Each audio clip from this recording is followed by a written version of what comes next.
Hey, how are y'all doing? So to start out, we had these two legs down, breaking out of the overnight. So they're two major legs down, and this short-term channel here, the entry does close out of it. Now, when you get these breaks and then moves lower, they seem kind of thin compared to this channel. So I was like tempted to move them over, and it didn't seem to react a second time. But of course, I wasn't here during the trade, but after the fact, I was trying to see whether or not I thought that was good. And I do think it's a good looking trade. And you do get an overshoot of that short-term trend line, so that means you can buy even though it's closing inside of it. Now, usually it's like I would want it to be a little bit bigger because it seems very, like it kind of just goes right along with the trend line, and it just seems kind of thin that you can extend it. But I think it's significant enough, and it shows the way it plays out. I know that's after the fact, but I've been taking more entries where, because you hear me talk about a lot, it seems kind of thin to the channel. I've been getting used to taking entries more like that, as long as it has a big picture set up as well with these two massive legs down. But I didn't take that, but I think it looks good. So. And also, if it didn't have that overshoot on the short-term trend line, I probably wouldn't be saying that, or I know I wouldn't be saying that because I would want an overshoot if it doesn't close out. So anyway, but we get this big leg up, so we successfully fade, we get a nice leg up, and then we get two legs back. Now, if you're watching this live, this just spiked way down. There was a trader in the forum he was explaining that his stop got slipped. He took a loss right here. He went long right there and he got stopped out, and it just pushed down so hard that it didn't fill on his stop. It filled about twice as far down. So he kind of took a double loss there, and that's really unfortunate. And then I actually told him, so I had an idle order because I was waiting to find a long entry here, and I ended up taking this. But I had a buy limit down here, and then price spiked down almost to it, and then I canceled it. Half a second later, it would have filled me and immediately filled my stop. So it's just anyway, so that happened. But even though it's news, the price action it'll still hold. You have two legs down. It goes very far, but that's still basically what's happening. You're getting a two-legged break of this channel and a two-legged retest of the lows. And so you can really think, if you think about it, this green bar right here, this massive green bar, is actually the trigger of the reversal pattern, because it's a reversal pattern from this downtrend, break, new low, reversal pattern. That's a big picture failed second entry. First entry short, second entry short, failure. Now, obviously, we can't take that. That's just insane. But what I could take is this shorter term failed second entry. You can still see it. You got first entry short, break, second entry short, failure. So it's a reversal pattern of this downtrend here playing out with a break and a new low. And then it's to continue with this uptrend, which is still in play. So I'm buying here. This uptrend is still in play. It has a break.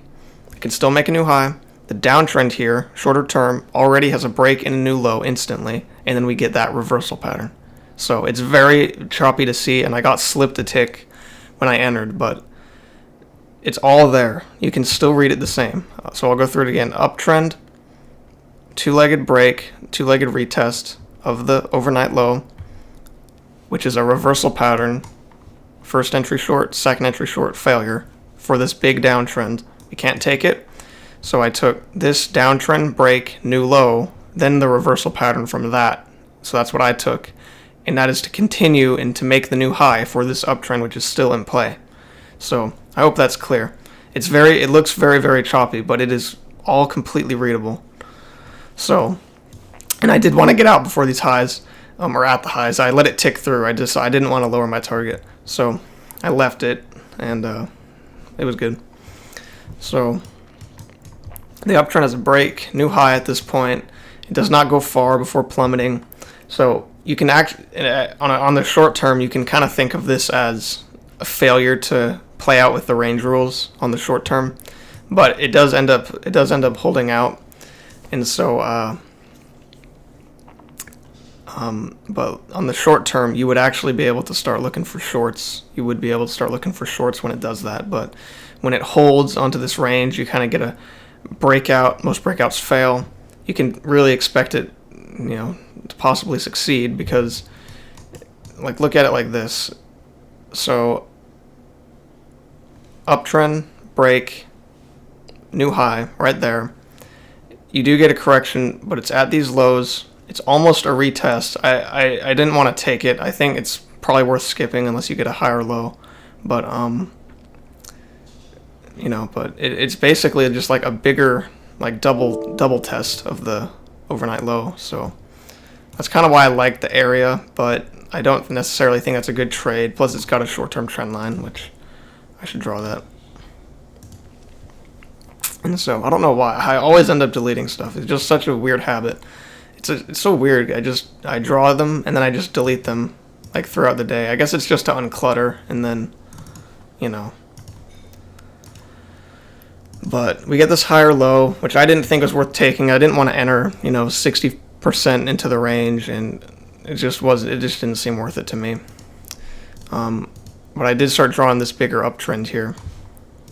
And at first I had it just like that, had it right off those lows, right off those highs. It's a nice thin uptrend. We have a break, a couple legs higher. Now, to me, kind of like what I was talking about earlier here, how it seems very thin to the channel. That is really thin to the channel. I would honestly be worried about even counting that as a break and 2 legs up. Really, how I see it is, these 2 big legs up. You can see with those blue arrows, 2 big legs up. I'm just gonna consider this to be one full leg here. I'm not gonna worry about like, tiny little break. I mean, it's just not convincing enough. So 2 legs up. We reversed down. It's pretty far from the overnight high. I wanted to reach the overnight high. I didn't want to just take that on the first break of this channel. And we got this first entry long, second entry long failure. And I mean, I was tempted to take it, but I mean, it kind of seemed like the EMA was holding, and then we didn't get a perfect reversal pattern, because that's a reversal pattern holding above the EMA. And so I didn't want to take it, and I was tempted to try to enter once we actually closed below. But I didn't think it'd be worth it. I mean, I would have such a crazy big stop. I just thought I'd just let it go. And so it pushed lower. We have this break. First attempt at a new low, second attempt at a new low, failure. It's pretty short term, but you can see it. Really, it's just a downtrend break, attempt to make a new low. It failed, rushed back above the EMA. I didn't see any good trades here. After we got a couple swings, I drew these range because it's pretty easy to see with the EMA just being flat. But I didn't see any good trades in here. Then you kind of just keep consolidating. You start going into this triangle thing. Not that I trade triangles or whatever, those stupid patterns, but basically that's what happens. It just starts consolidating. It's choppy. It's in the middle of this range. There's nothing you can really take, and then it kind of just pushes out of nowhere. And we get a couple legs down, and I was kind of debating at first. So at first I was kind of drawing it like a leg here and then like a leg here, but really this is all part of the same range. And so I think they're valid technically, but I don't really like them there. And this is a common thing you'll see. A lot of times whenever you get legs that are in a structure that end in the price ends up breaking out, it's not going to be as clear as the legs that actually break. For instance, like I wouldn't want to try to say this is a leg down and then this is a leg down with that little break, because one of them is inside the structure, one of them is breaking out, but then when it breaks out, it'll a lot of times be strong if it's a successful breakout, and then by the time it makes a breakout pullback, the next leg is going to be equal to that. So that's just something to think about, and that applies to trends too. Like if you get a break of a trend, let me just draw it out actually. So if you have here we go. If you have a trend like this, I wish I had the path tool right now.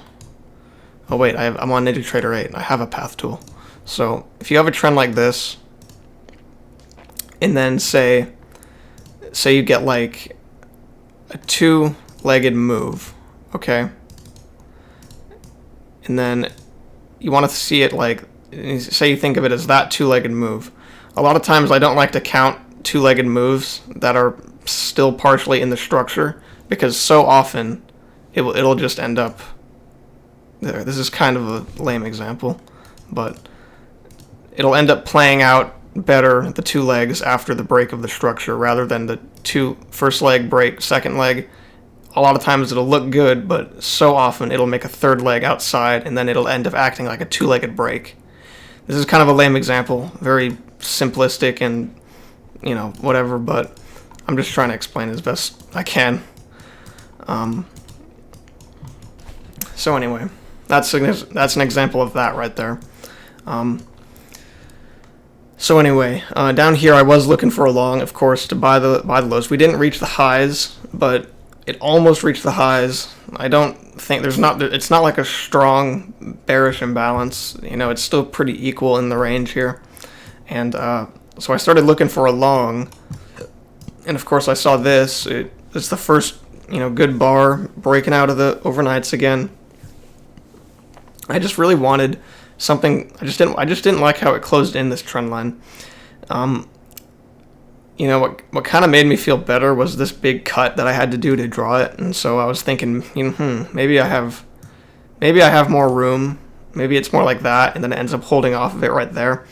And so I was kind of kicking myself for not taking it, but it is good context. I think it looks pretty good, to be honest. I really do think it's worth 1-to-1 just to get out before those highs. And I just, I kind of tricked myself out of taking it. I was kind of upset with myself today because I only got 2 trades, and it just seemed like there were so many good context areas I wasn't entering on today. So, it's whatever. But we're clearly going up. I didn't want to take that failed second entry because it's a reversal pattern. I want them to be above the EMA. I don't want them to hold below the EMA. And then by the time we get a bigger picture one with first entry short, second entry short, failure, it's like that has 2 clear legs up at that point. So, and so I just didn't want to take it. It already had 2 legs up. I was kind of worried about it just turning down and stopping me out. So I started getting this bigger channel here. At first I had it more like this, and so we had this uptrend break, and see, here's another example of what I was talking about, the 2-legged breaks. So first leg break, second leg, and how it made a third leg outside of it. Obviously these 2 legs do look better right here, but it's just something you'll commonly see. I don't like to, whenever I get 2-legged move and only one of the legs is breaking out of the channel, I often like to expect another move down before I take any entries based off of it. Not that I particularly see any entries here anyway, but and I marked this area because it's an important level. Uptrend break, first attempt higher, second attempt higher. So not entering based on the 2 legs down there. Not that I entered, but if you were to have entered, I don't think it should have been based on those 2 legs down into that break. I think it should have been the 2-legged break that ends up forming that higher low, and it just looks a little better. And I just see examples of it all over the place, and it's just something to think about. So the uptrend has a break and a new high. We immediately go into a range. That's very common. When a trend plays out, it's extremely common to immediately go into a range. It spikes up, and then as soon as the spike is done, it doesn't immediately reverse. It'll oftentimes go into a range. And so I like this range. At first I saw it as that right there, and then a breakout, but there was pretty significant wick, so I just extended it to the wicks and got this 2-legged move down. So at this point, the uptrend has played out with a break and a new high, but then this push down is basically like a new downtrend that's in play, but it plays out instantly. And so technically, even though the uptrend's played out, the bias is still up. We have higher highs and higher lows than previously since coming off the overnight low, and the overnight low is a very important level. When you come off the overnight low, you're expected to reach the overnight highs, just like a range. When you come off the range lows, you're expected to reach the range highs, unless price plays out early and starts giving entries and starts actually reversing below the EMA. with like a reversal pattern, which you don't get a reversal pattern. You just get 2 legs out, which you don't want 2 legs out on a reversal pattern anyway. And so, to me, it looks perfectly good to fade. I mean, you're with the bias, you came off the lows, you're expected to reach the highs. Every reason is to buy. There's no reason to go short here. And then you get a nice 2-legged entry, breakout. Most breakouts fail. It looks perfect. It looks perfect. And then also, I do want to touch on, it closed inside of the short-term trend line. Usually, I would want to see it close out, otherwise I won't even take it. But we had an overshoot, and that makes up for it. And so, overshoots on these very tiny STTs, for me, that's a green light to just take it, even if it's closing in. But overshoots of small STTs like this is different than overshoots of very big picture channels, because big picture channels, if you get an overshoot, a lot of times the entry will be far outside into the overshoot, but I generally like room to the highs, but you can't apply that rule on these short-term trends because they're literally too small to do that. You just have a small overshoot on it. You're basically taking a bigger picture higher low, and so you can't really consider this very small trend here. So I think it looks good. And then here you see first entry short, second entry short, failure. To me, that's just a higher low because I don't like to count the ticks, because it reminds me of scalping. And so to me, I just see it as uptrend with a break, expecting a new high, holding above the EMA, off these lows, with a bullish bias, expecting to reach the highs of the range. I do think that looks good, but I didn't take it because I would have had to add on, and I don't add on. I've done it before, but I don't add on, just a psychological thing. It's hard for me to do. There's almost never situations where I really need to add on anyway. And so in the rare situation that it does happen, my view is I'm not even going to do it. I should probably start getting used to it, because I'm becoming more successful at this, and I want to, in 5 years from now, I don't want to still be not adding on, even though I can. It's just a psychological thing, kind of hard. And then here I marked this area. Now, at this point, it kind of is like you have 2 legs up, but this leg here, it's so choppy compared to this second leg. I'll draw them up for you. And it does go past it. It is clearly there. It's clearly 2 legs there, but I honestly wanted to play this one. I don't really know if I had to or not. I wanted to act as if this trend needed to play out, even though it is the second leg.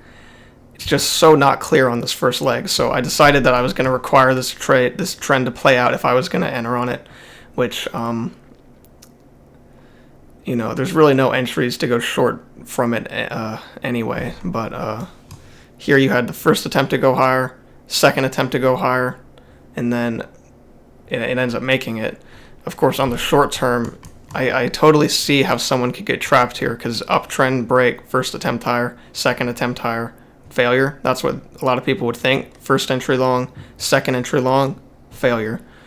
But there's a few things wrong with it. One, those attempts aren't really relative in size. I mean, they're not big enough to where I would go for more than a scalp, because if you went for a scalp, you probably got out anyway. Let me draw this risk to reward here. So for 1-to-1, if you went for a scalp, you already got out. I mean, even if 1-to-1, you would not have gotten filled. But I'm not going to go for 1-to-2 entry based on anything here. I mean, this is just a to the tick, failed second entry that's chopping up and down below the EMA. EMA is flat. Maybe go for a scalp on that setup. If you scalp, I don't scalp at all. But there's no way I'm going to go 1-to-2 on anything in there. And so it does reverse, and there's no longs either. I don't see any longs, but I mark this area because it's just an important area, First attempt higher, second attempt higher, failure, you get a scalp. But we end up pushing higher. We go into this range. So it's just a small range above the overnight range, and then we get a breakout.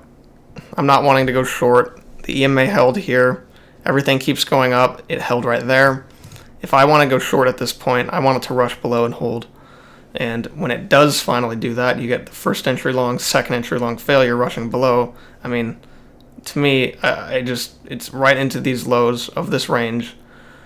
It's congestive. It's just a to the tick one. It's not, you don't get big picture legs. It's just like 2 legs down, basically. It's like going short after 2 legs down, which is the worst thing you can do.